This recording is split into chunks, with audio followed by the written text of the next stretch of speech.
Estudo Bíblico 2 Reis 18, versos 1 a 37. Ezequias, 729 a 687 a.C. A invasão assíria. Veja também 2 Crônicas 29 a 32.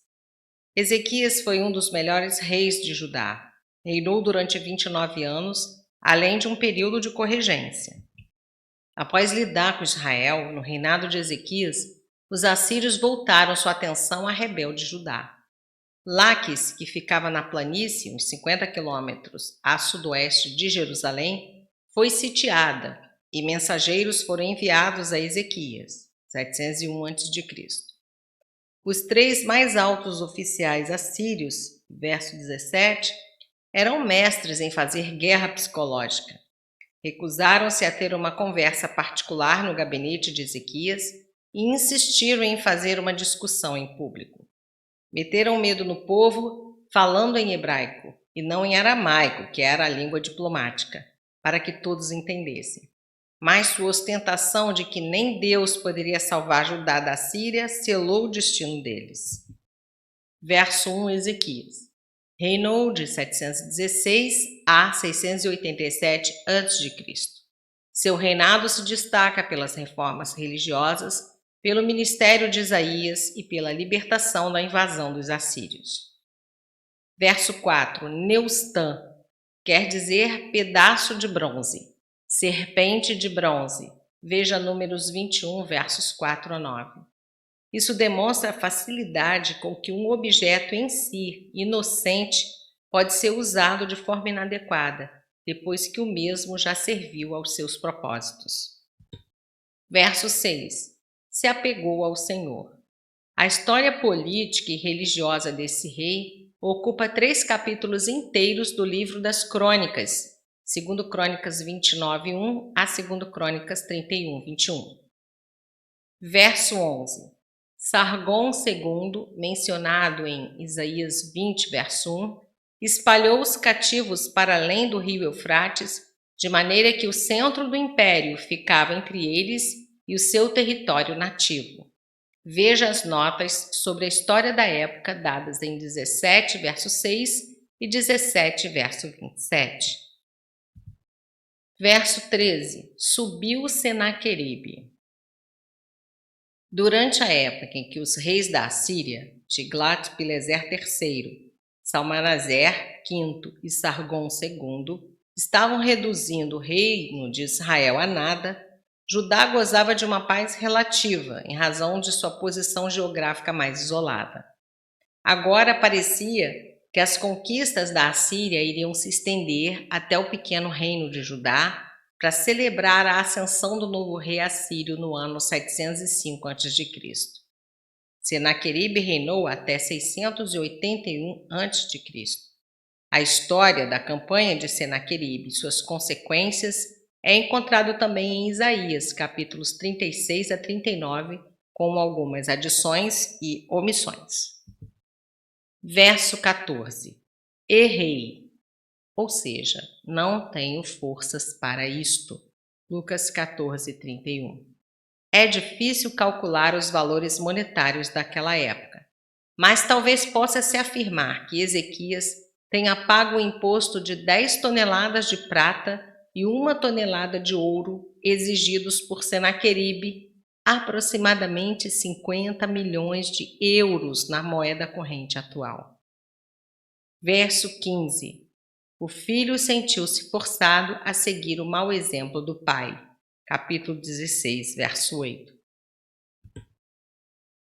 Verso 17. Contudo, a Síria não confiava em devedores de tributo. Capítulo 17, verso 4. Tortã, Rabsares e Rabsaqué não eram nomes, mas sim títulos de oficiais, a saber, o general do exército, segundo textos assírios, o oficial mais alto depois do rei, o mordomo do palácio real e o fidalgo da posição mais alta depois do comandante do exército. Verso 20. Vãs palavras. Aqui não há mais cortesia oriental.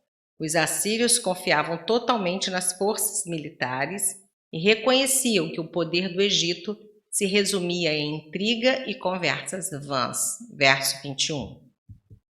Verso 22. Confiamos no Senhor.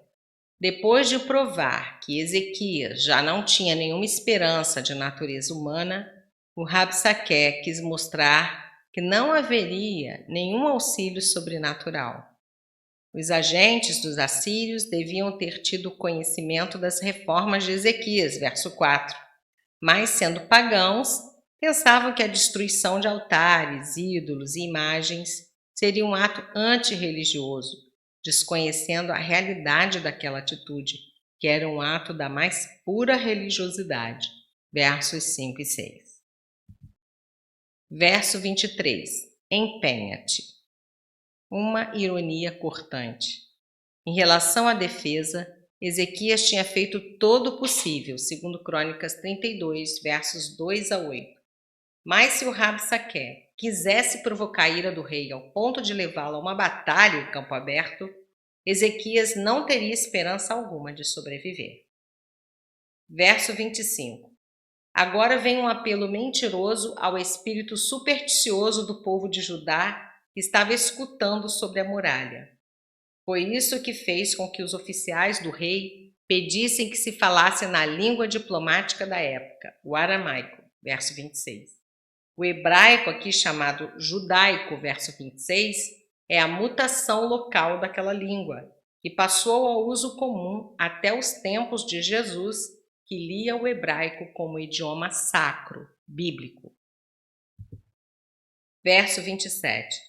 Não foi em vão que aquele fidalgo, ou mordomo-mor, tinha se dado ao trabalho de aprender as línguas locais. Mais importante do que a batalha seria deprimir o moral daquele povo de tal maneira que se renderia sem que os assírios consumissem energia alguma. Note-se que Jerusalém era circundada por acidentes topográficos. Em alguns pontos, havia verdadeiros precipícios, em razão do que Ezequias poderia enfrentar qualquer ataque vindo em campo aberto. Os próprios romanos, 775 anos mais tarde, gastaram 4 anos na façanha. Verso 30.